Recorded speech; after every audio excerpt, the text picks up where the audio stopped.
여호수아 24장 19절에서 33절까지 우리 한 목소리로 함께 봉독하겠습니다. 여호수아가 백성에게 이르되 너희가 여호와를 능히 섬기지 못할 것은 그를 거룩하신 하나님이요 질투하시는 하나님이시니 너희의 잘못과 죄들을 사하지 아니하실 것임이라. 만일 너희가 여호와를 버리고 이방 신들을 섬기면 너희에게 복을 내리신 후에라도 돌이켜 너희에게 재앙을 내리시고 너희를 멸하시리라 하니 백성이 여호수아에게 말하되 아니니이다 우리가 여호와를 섬기겠나이다 하는지라. 여호수아가 백성에게 이르되 너희가 여호와를 택하고 그를 섬기리라 하셨으니 스스로 증인이 되었느니라 하니 그들이 이르되 우리가 증인이 되었나이다 하더라. 여호수아가 이르되 그러면 이제 너희 중에 있는 이방 신들을 치워버리고 너희의 마음을 이스라엘의 하나님 여호와께로 향하라 하니 백성이 여호수아에게 말하되 우리 하나님 여호와를 우리가 섬기고 그의 목소리를 우리가 청종하리이다 하는지라. 그날에 여호수아가 세겜에서 백성과 더불어 언약을 맺고 그들을 위하여 율례와 법도를 제정하였더라. 여호수아가 이 모든 말씀을 하나님의 율법책에 기록하고 큰 돌을 가져다가 거기 여호와의 성소 곁에 있는 상수리 나무 아래 세우고 모든 백성에게 이르되 보라 이 돌이 우리에게 증거가 되리니 이는 여호와께서 우리에게 하신 모든 말씀을 이 돌이 들었음이니라. 그런즉 너희가 너희의 하나님을 부인하지 못하도록 이 돌이 증거가 되리라 하고 백성을 보내어 각기 기업으로 돌아가게 하였더라. 이 일 후에 여호와의 종 눈의 아들 여호수아가 110세에 죽음에 그들이 그를 그의 기업의 경내 딥나세라에 장사하였으니 딥나세라는 에브라임 산지 가스산 북쪽이었더라. 이스라엘이 여호수아가 사는 날 동안과 여호수아 뒤에 생존한 장로들 곧 여호와께서 이스라엘을 위하여 행하신 모든 일을 아는 자들이 사는 날 동안 여호와를 섬겼더라.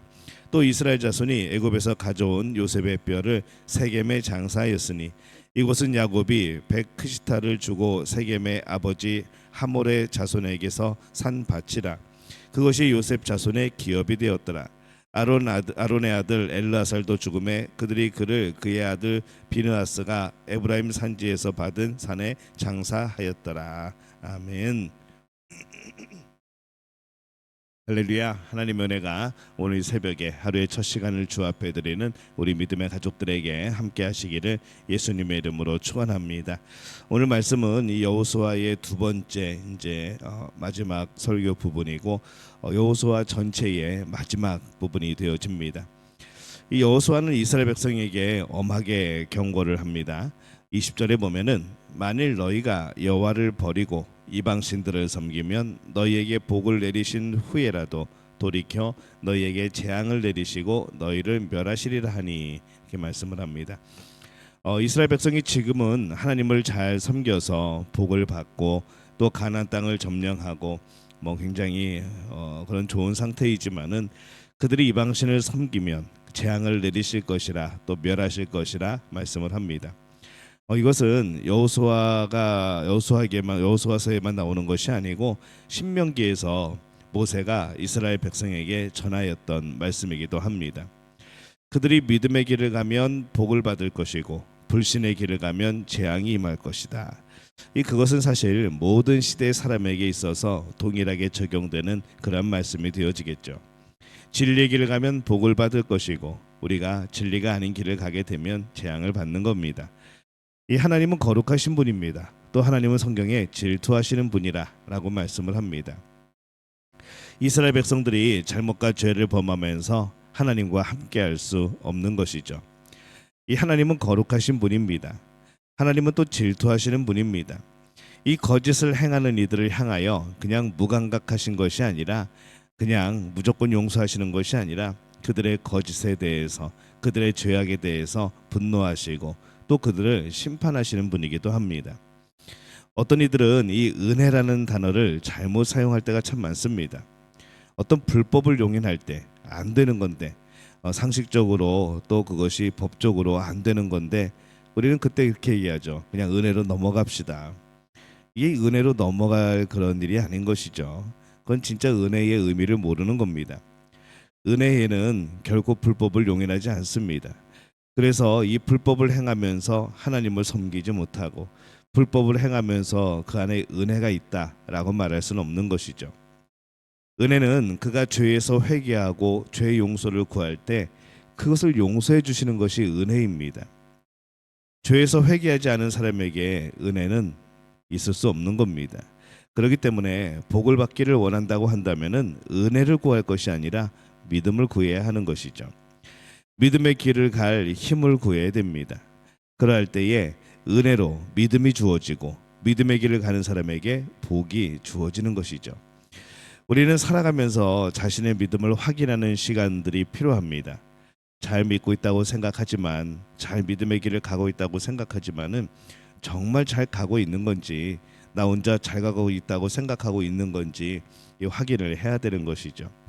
좋은 일이 있을 때 그것이 믿음에서 온 것인지 확인해야 되고, 또 어려운 일이 있을 때 또한 혹여나 여러 가지 우리가 믿지 않으면서 그것이 오는 것은 아닌가 확인해야 되고, 그래서 우리가 우리 삶에 대해서 내가 지금 믿음의 길을 가고 있고 그 결과로 이 일들이 일어나는지, 아니면 내가 불신의 그런 삶의 결과로 하나님께서 나를 깨우치려고 하시는 것인지, 이런 부분에 대해서 계속하여서 우리 삶에 좀 민감할 필요가 있습니다.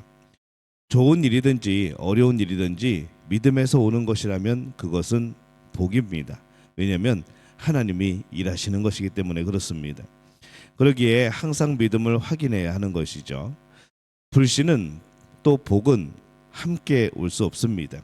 믿지 않는데 하나님께 복을 받는다, 이게 맞지 않는다는 것이죠.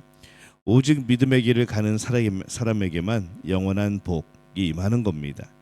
그렇기 때문에 자신의 믿음의 길을 가는지, 내가 정말 그 길에 서 있는지 늘 확인하고 기도하고 늘 고민해보고 우리가 점검하는 삶이 필요합니다. 모든 일을 마치고 여호수아가 임종을 하게 됩니다.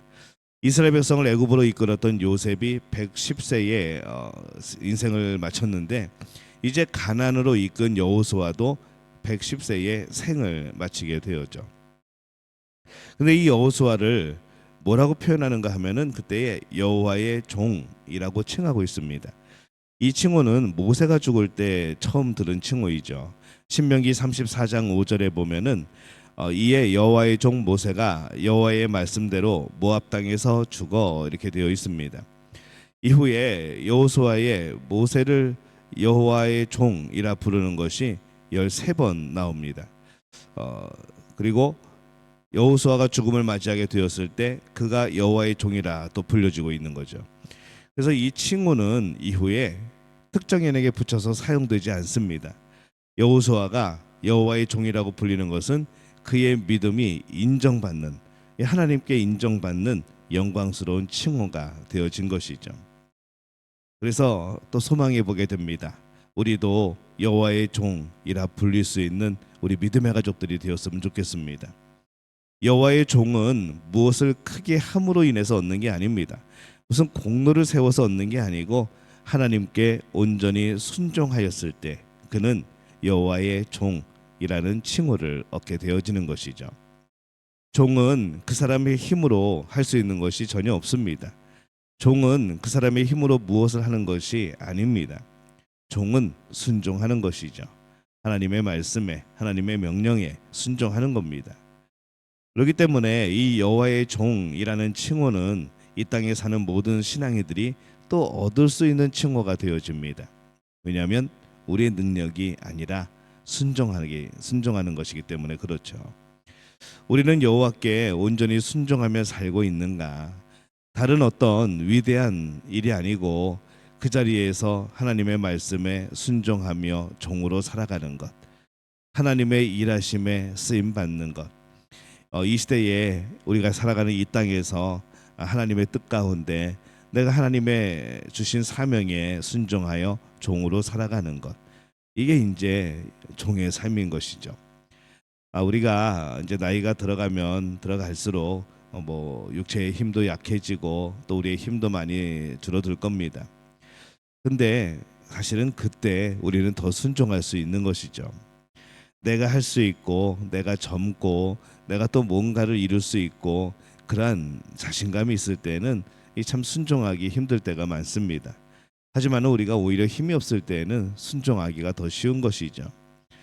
뭐 그것이 우리가 힘 있고 능력 있고 지혜 있을 때 더 순종한다고 한다면은 더 큰 복이 되어지겠지만은 그렇다고 우리가 약해졌다고 해서 뭐 하나님 앞에 순종할 수 없는 것은 아닙니다.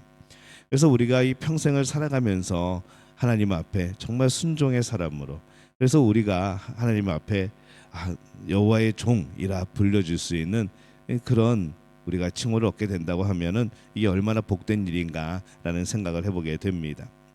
이 땅의 삶을 마칠 때 우리도 우리의 모든 인생이 하나님께 온전히 순종한 여호와의 종이었다는 평가를 받을 수 있기를 바랍니다.